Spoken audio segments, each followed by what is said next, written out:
I'm Joe Buscemi with Inline Productions, and I'm part of Haley's team here to help get the recordings looking and sounding their best. Wanted to give you some tips on how to get the most out of your webcam or iPhone or whatever you're using for that day's recording so you look and sound great. Let's get started.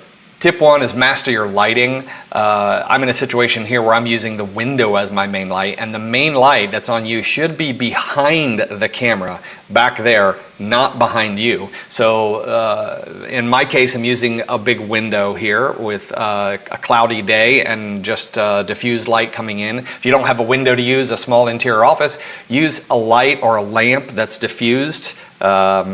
Set behind or behind and beside your laptop or camera so that it's on your face. Ultimately, you have a little bit of light on both sides, not just one-sided. So evenly light your face and make sure it's the brightest thing in the frame so the camera knows what to focus on. Tip number two is stabilize your shot. I am using my MacBook Pro camera and a desk, but to keep it at my eye level, I have a stack of books here that brings it up so that I can look at the camera and nobody's holding the phone or the camera, and no selfies, no having your business partner hold the camera. Nobody can hold that still enough, and it's very distracting. So stabilize your camera.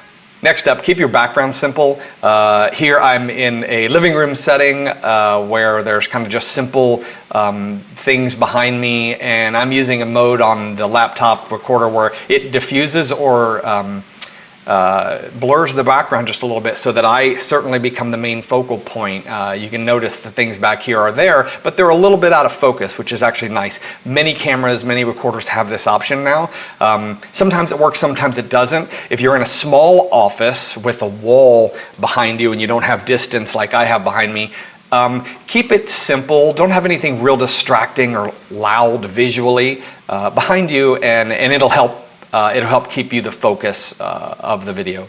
I'm using a high resolution on my camera here, and most cameras, most laptops, most phones, most everything have an option, a little bit of a thing you can go into and click options, and it says HD certainly is the least that you should be using, up to 4K, and that's fine too. We can use either. Now certainly our recording software, when we actually record this, will enhance and make it look the best possible, but if you can give me the best shot possible from your device, that's even better.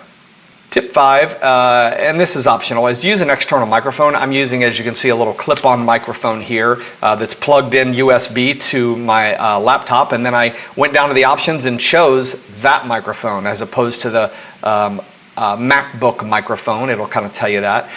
I like this because I think having the mic closer to me just sounds better. Most laptops especially have a pretty decent mic on them, or webcams. Cameras, not so much. We can make anything work, but if you're trying to sound your best, some USB microphone, maybe some that's set on your desk here, is ideal. And if you have one, great, let's use it. Tip number six, and this is an important one to me, because as soon as I see a video online or elsewhere, the first thing I look for is their framing. And framing should be your eyes at the top 2/3 of the screen, head right at the top of the screen. I see a lot of this online where they center themselves, their head in the frame. That is not how you do it, or worse yet, they're down here, or they're up here like this, almost out of frame. You should be in the frame, head and shoulders, eyes at the top 2/3 of the frame. Don't be afraid to get your head right to close to the top of the frame. We can do things in edit to enhance the framing even more, but if you start off with a decent and reasonably aesthetic frame, it's going to make everything look a lot better.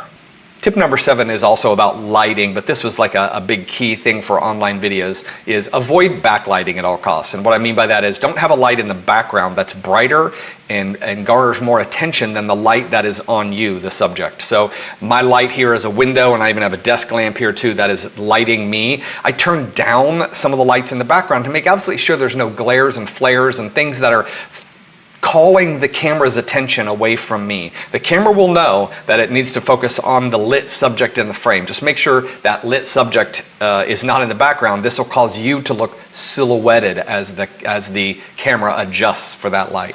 Tip number 8 is to speak clearly and concisely and conversationally. And this is something I'll help you with, and Haley will help you with during the actual shoot. So just know, don't be scripted. Don't think that you're going to say anything wrong. Because if you don't like what you say, we just record it again, and we only use that one in the edit. So there's no worry about what you say. This is not live on the web or anything. This is something that we'll take back, edit it, and then show you how you sound beforehand. So just talk. You sound real authentic when you're just conversational and don't sound too robotic or scripted. And finally, we'll be doing this part. Use editing software, and I encourage everyone to do that, because no matter how good you are live, editing will always make it look better. Graphics, transitions, maybe even a music bed, logo, things like that. It always helps a video, but you don't have to worry about that on this, because that is Haley and the team and us are going to go ahead and take this video and make it look and sound its best with state-of-the-art editing software. So I look forward to it. Hope we have fun. But don't get too nervous, because this is going to be kind of a neat thing, and we'll just have a good informative chat, and I'll see you then. Thanks.